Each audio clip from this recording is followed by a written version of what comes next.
मेरे प्रिय, सुबह तुम जैसे ही सोकर उठे मैं तुम्हारे बिस्तर के पास ही खड़ा था। मुझे लगा कि तुम मुझसे कुछ बात करोगे।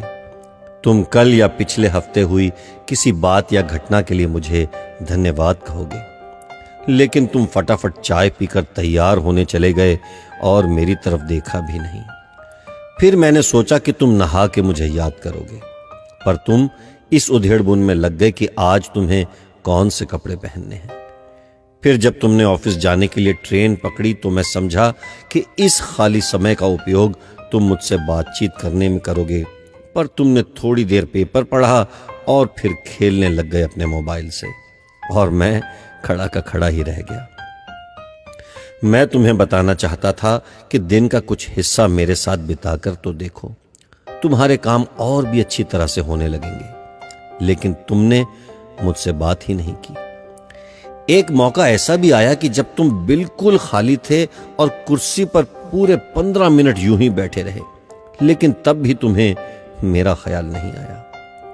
दोपहर के खाने के वक्त जब तुम इधर उधर देख रहे थे तो भी मुझे लगा कि खाना खाने से पहले तुम एक पल के लिए मेरे बारे में सोचोगे, लेकिन यह भी नहीं हुआ।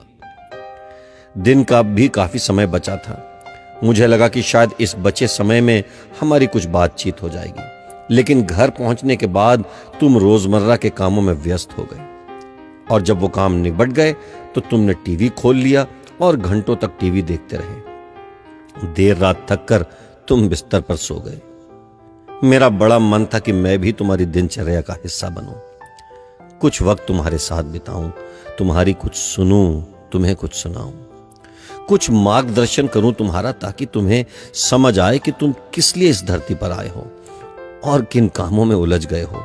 लेकिन तुम्हें समय ही नहीं मिला और मैं मन मार कर ही रह गया।